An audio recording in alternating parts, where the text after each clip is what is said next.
Hey friends, this is Annie Faith. Welcome back to my house. I'm so glad to have you join me for another story. You're finding me in a new room of my house today. This is my upstairs bedroom, and in this room I have a wonderful old piece of furniture. I'm sitting in it right now. It's this great old green chair.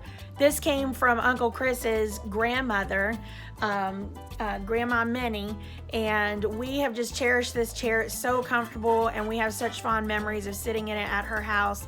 Uncle Chris does when he was a little boy, and then Annie Faith after I came into the family, and we just feel like it's a wonderful treasure because it was hers. And I want to talk to you today about family and about cultures and traditions in your families. Today my story is called Martina the Beautiful Cockroach. It's a Cuban folk tale, and it's being retold because a lot of times folk tales come down through families and they don't really know who wrote them to begin with, but they know that they came from long ago. So this one's being told by Carmen Agra Deedy, and it's illustrated by Michael Austin. It's a wonderful story about some perfect advice that a Cuban grandmother gives to her sweet granddaughter to find the perfect husband. Would you like to hear this with me? I can't wait to share it with you. It's one of my utmost favorite stories. All right, here we go. Martina the Beautiful Cockroach. I know that this particular story comes from the Cuban culture. I know that my family has a lot of other cultures in it as well. You probably hear the Southerner in me because I have people all over the South that I stem from, especially in the Virginia and Carolina areas. I live here in Florida now, and a lot of my family originally came from Ireland and Italy and England as well before they came over into the southern states. So I have parts of me that come from those cultures. Well, this story is going to have parts of it that you're going to hear from the Cuban culture. So I hope you enjoy this story with me today. Let's dive in. And please forgive my Spanish accent. I'm going to do the best that I can. It will have a lot of Spanish in it, or little Spanish accented words. So please forgive me. Those of you that really speak Spanish, I'm going to do the best I can because I love this book so much. Martina Josefina Catalina Cucaracha was a beautiful cockroach. She lived in a cozy street lamp in old Havana with her big, lovable family.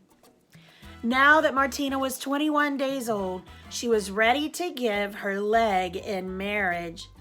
The Cucaracha household was crawling with excitement. Every senora in the family had something to offer. Tia Cuca gave her una piñata, a seashell comb. Mama gave her una mantilla, a lace shawl.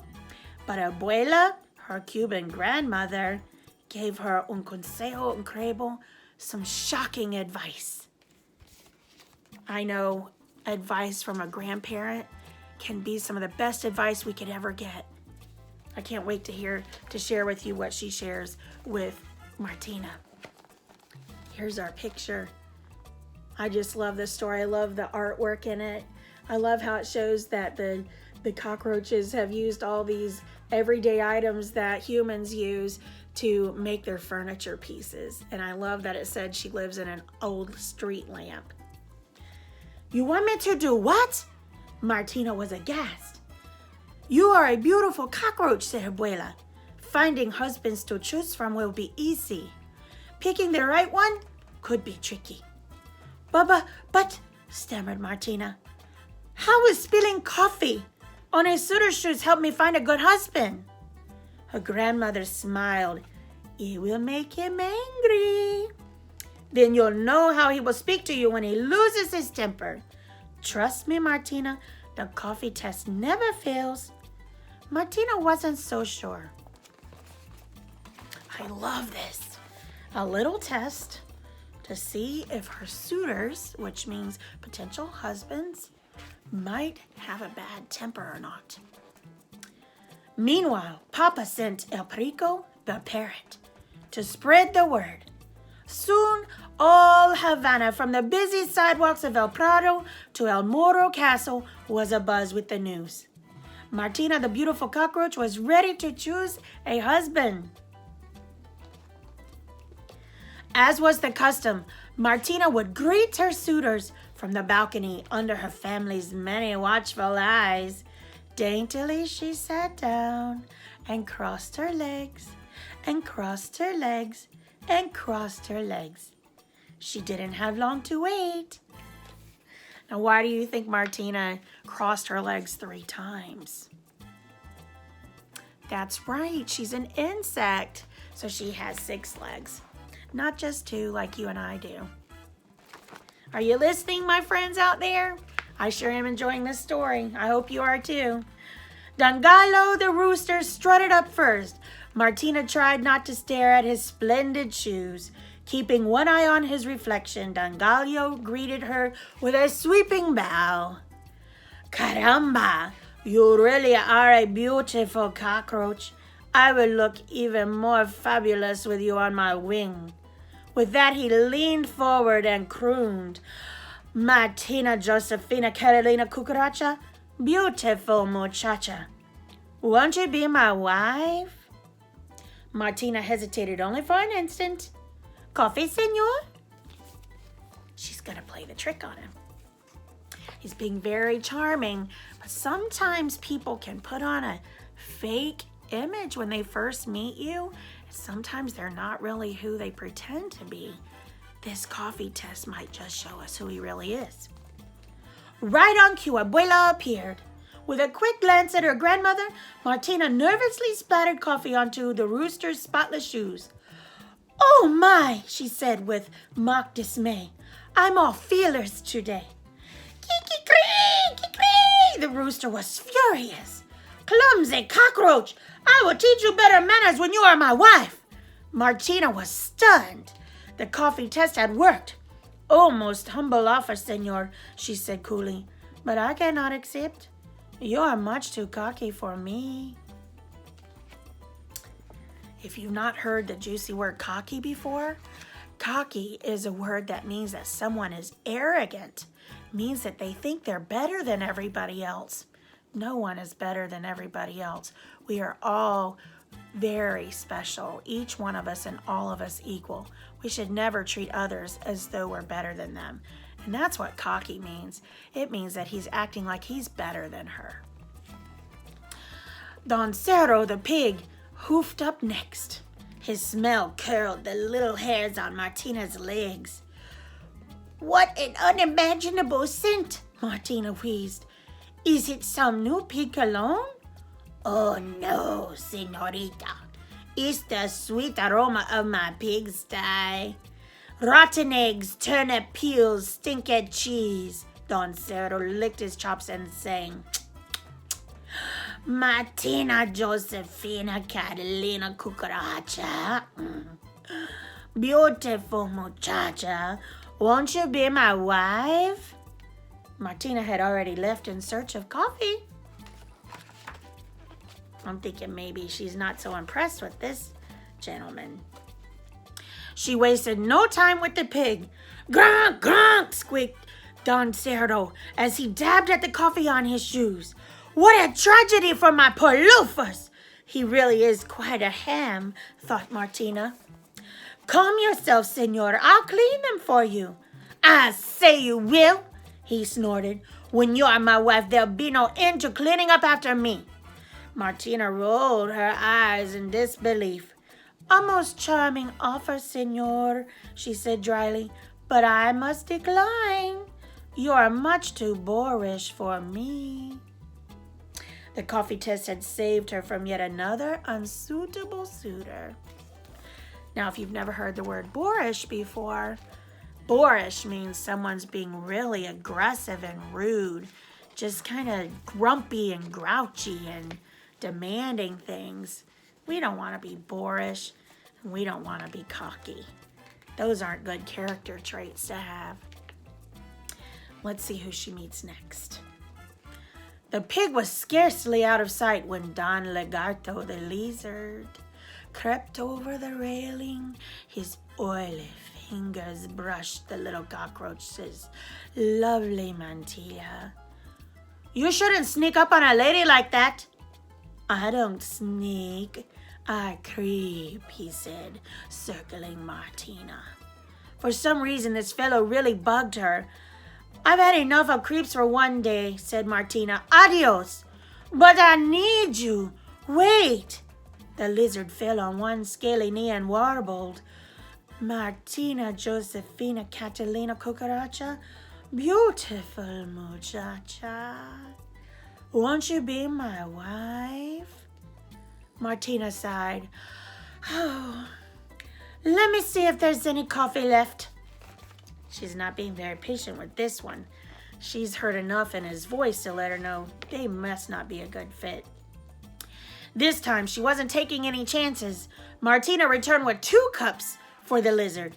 Psst, psst, he spat. Don Lagardo was livid.